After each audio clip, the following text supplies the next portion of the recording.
بسم اللہ الرحمن الرحیم والحمد للہ رب العالمین والصلاة والسلام علی سید المرسلین وعلی آلہ وصحبہ اجمعین، اما بعد۔ محترم ناظرین کرام، احکام دین کا پروگرام لے کر حاضر ہیں۔ آپ کے سوالوں کے جواب ہم کتاب اللہ اور سنت رسول اللہ صلی اللہ علیہ وسلم کی روشنی میں پیش کریں گے۔ تو بلا تاخیر آپ کے سوالوں کی طرف آتے ہیں۔ آج کا پہلا سوال ہے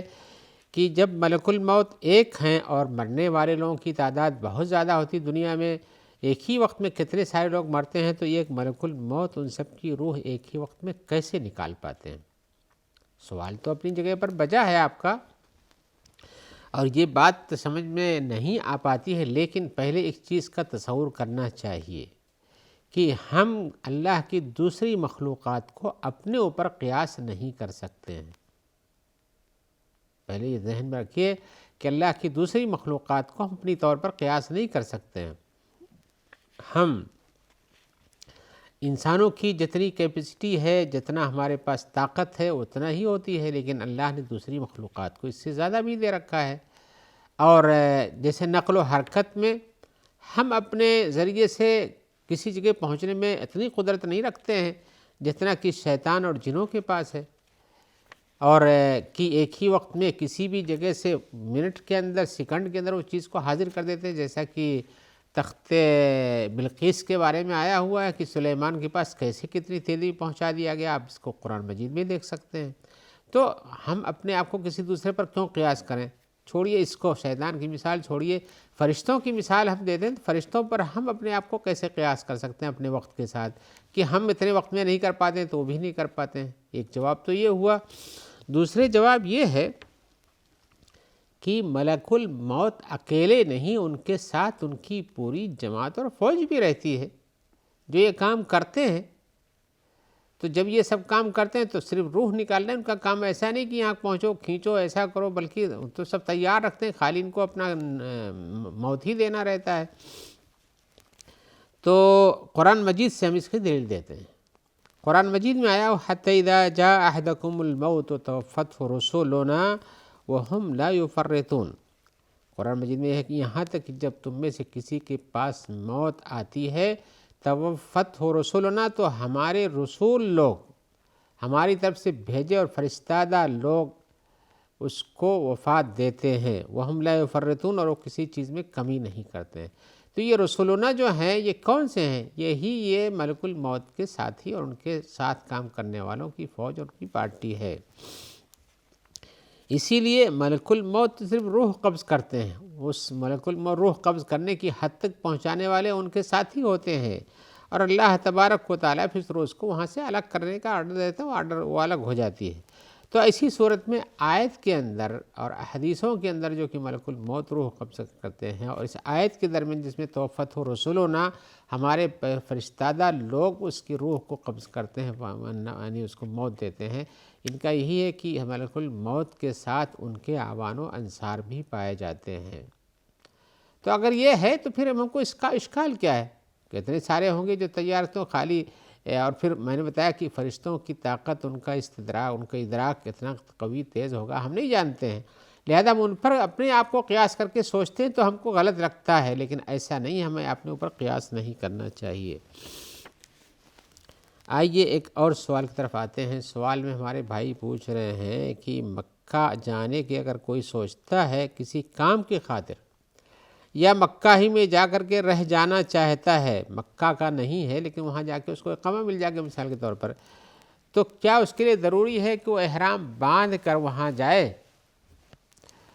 یا کہ بغیر احرام کے اس مکہ جا سکتا ہے، جبکہ وہ عمرہ کرنے کی نیت سے نہیں گیا ہے، وہاں تو کام کرنے اور کسی وہاں ٹھہرنے کے لیے گیا ہوا ہے، یا کہ اسے پھر وہاں رک کر کے جا کے میقات پہ جانا چاہیے، پھر وہاں سے احرام باندھ کے آ کر کے عمرہ کرنا چاہیے۔ یہ کئی ایک شبہات ان کے ذہن میں ہیں کہ مکہ جانے والے کو عمرہ کرنا چاہیے۔ تو ہم بتانا چاہتے ہیں کہ ایسا نہیں ہے۔ جو آدمی مکہ میں عمرہ اور حج کرنے کی نیت سے نہیں جاتا ہے، کسی اپنے کام کی نیت سے جاتا ہے، اس کے لیے احرام باندھ کر جانا ضروری نہیں ہے۔ اس کی دلیل ہم آپ کو دیں گے رسول اللہ صلی اللہ علیہ وسلم کے ایک فرمان سے۔ آپ نے فرمایا ہے میقات کے بارے میں، جو میقات ہوتے ہیں جیسے قرن المنازل ہے جو ادھر سے جانے والوں کو پڑتا ہے، طائف میں پڑتا ہے، مکہ مدینہ والوں کا ذوالحلیفہ ہے، یا اسی طرح سے رابغ کے مقام پر ہے، اور بھی ہے انڈیا سے آنے والوں کے لیے، انڈیا اور پاکستان سے آنے والوں کے لیے لملم پہاڑ کا مقابل ہے جو عدن کے اندر یمن کے پاس پایا جاتا ہے۔ تو ایسی ہے تو مواقع جو آپ نے بیان کی، ہر جگہ ہر طرف سے مکہ آنے والوں کے لیے، چاروں طرف سے آنے والوں کے لیے آپ نے جو راستے میں اس وقت جس راستے سے لوگ چلتے تھے ان راستوں کے بارے میں بتایا کہ یہاں آ کر کے ٹھہر کر کے احرام باندھ کے جایا کریں۔ تو آپ نے فرمایا ہن لہن ولمن اتی علیہن من غیرہن، یہ مقامات جن کی تعین رسول اللہ صلی اللہ علیہ وسلم نے کی ہے انہی لوگوں کے لیے ہے جو وہاں رہتے ہیں اور جو ان پر آتا ہے وہاں سے گزرتا ہے۔ اور آپ نے کہا ممن اراد الحج والعمرۃ، یہ ان کے لیے ہے جو حج اور عمرے کا ارادہ کر کے چلتے ہیں۔ ومن کان دون ذلک فمن حیث انشا، اور جو ان مقامات کے اندر کے حصے میں رہتا ہے، جہاں سے شروعات اس کے اندر رہتا ہے، تو ان کے لیے جہاں سے ہیں وہیں سے احرام باندھ کے جانا چاہیے۔ حتی اہل مکہ مکہ، یہاں تک کہ مکہ والے مکہ ہی سے احرام باندھ کر کے حج کیا کریں گے۔ تو یہ بخاری مسلم کی روایت ہے۔ تو اس سے پتہ چلتا ہے کہ من اراد الحج والعمرۃ، جو آپ نے کہا یہ ان کے لیے بیان کر رہا ہوں جو حج و عمرہ کرنا چاہتے ہیں، لہذا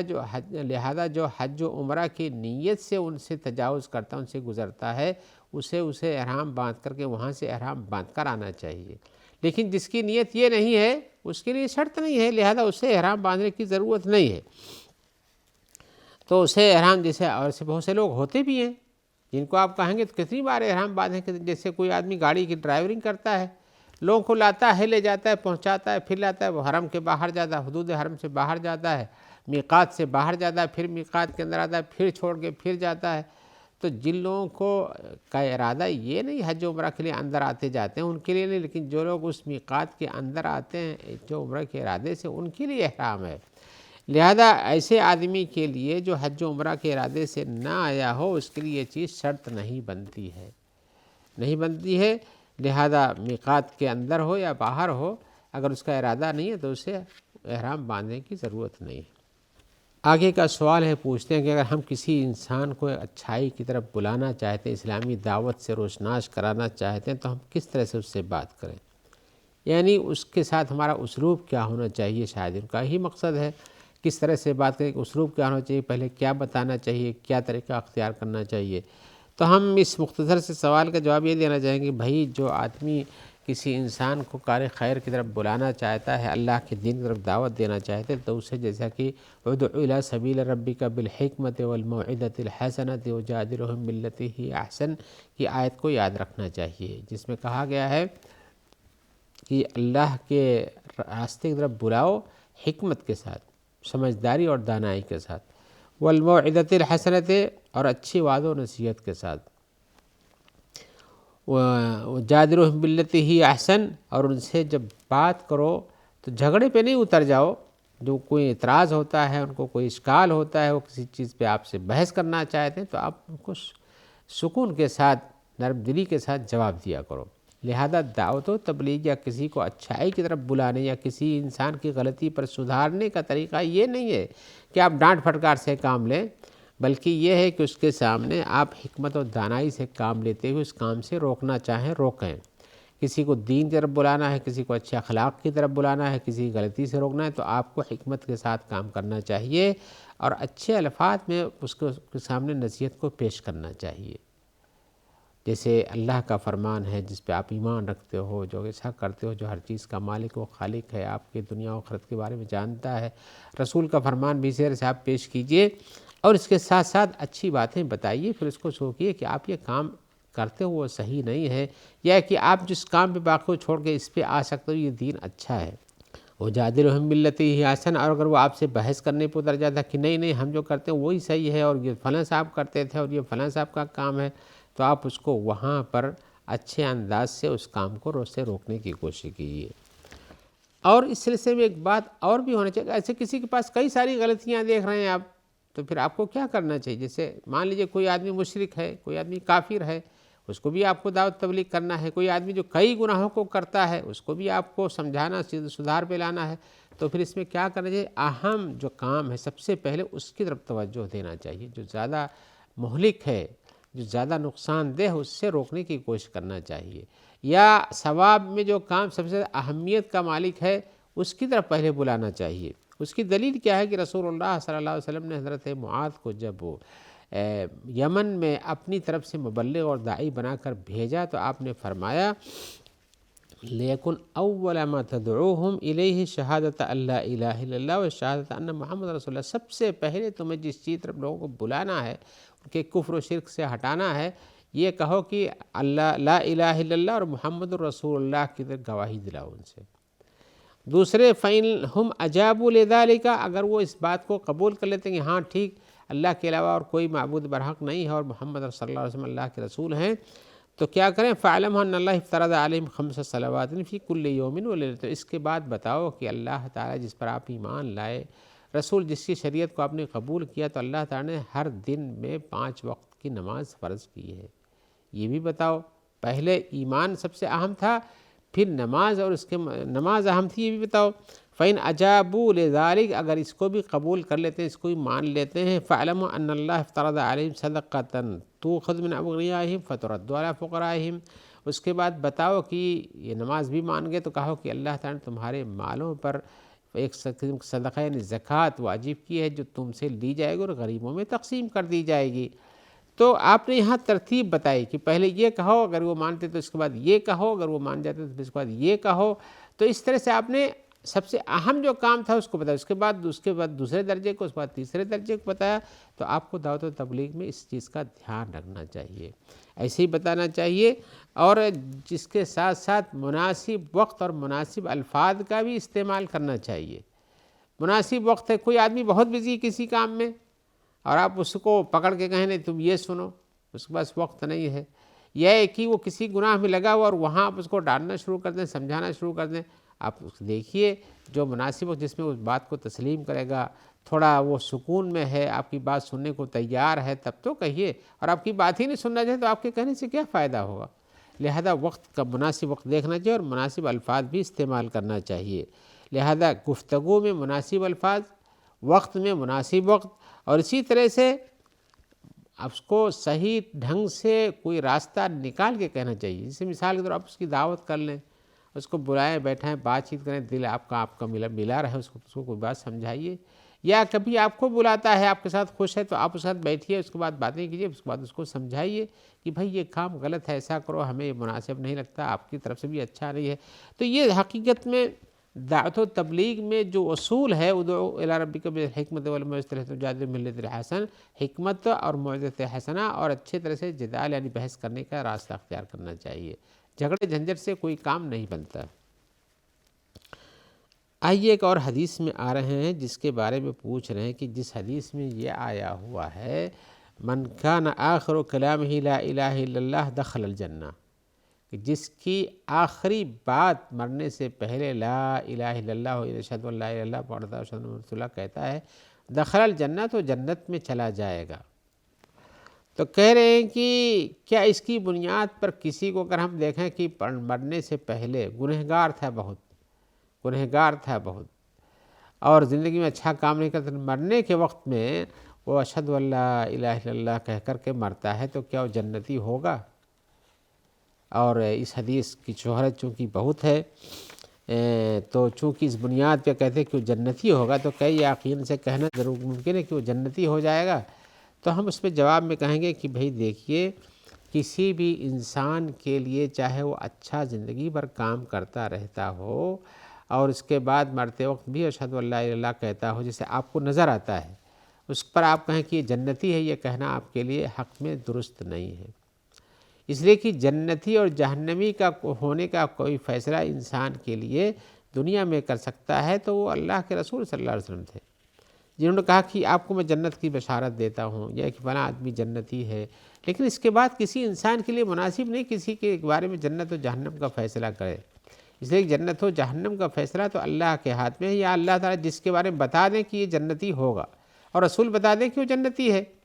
تب تو فیصلہ صحیح ہے، لیکن اس کے بغیر آپ کہیں کہ اچھے اعمال کرتا تھا جنت میں ہے، تو یہ بات ضروری ہے، اس لیے کہ اس کے پوشیدہ میں وہ کیا کرتا تھا آپ کو کیا پتہ، اس کے اندر ایمان کی کتنی غلطیاں تھیں کیا پتہ، ایمان کے ساتھ آپ کے ظاہر میں بہت ایماندار تھا، اندر میں کہیں بت رکھ کے بھی پوچھتا رہا ہو تو آپ کو کیا پتہ؟ تو آپ اس کے ظاہری اعمال کو دیکھ کر کسی کا حتمی اور قطعی طور پر جنتی ہونے کا فیصلہ نہیں کر سکتے ہیں۔ یہ کہہ سکتے ہیں کہ اس کے اعمال حسنہ کو دیکھتے ہوئے ہم اس کے لیے جنت کی امید کرتے ہیں، اللہ تعالیٰ اس کی مغفرت فرمائے گا اور مغفرت کرے، یہ کہہ سکتے ہیں۔ لہذا یہ بات درست نہیں کسی انسان بارے میں کہا کہ یہ جنتی ہے۔ اور اس سلسلے کی میں دلیل پیش کروں گا کہ یہ جو بات لا الہ الا اللہ کی تھی، اس سلسلے میں امام بخاری نے اس باب کو اپنی حدیث اپنی صحیح بخاری میں باندھا ہے کہ جو آدمی لا الہ الا اللہ کرتا ہے کہ وہ جنت میں جا رہا ہے، اور اس پر کہا کہ وہبی بن منبہ نے کہا ایک قول کہ بھائی دیکھو لا الہ الا اللہ کہنا ایک کنجی ہے جنت کی، صحیح بات ہے، لیکن ہر کنجی کے اندر دندانے بنے رہتے ہیں، اس کے کچھ اسباب ہوتے ہیں جس سے کھلتا ہے، یوں کیلا ڈال دیجیے تو کوئی چیز نہیں کھلتی ہے، بلکہ اس کے اندر کوئی گر ہوتا ہے جس کی بنیاد پہ کھلتا ہے، کوئی خاصیت ہوتی ہے۔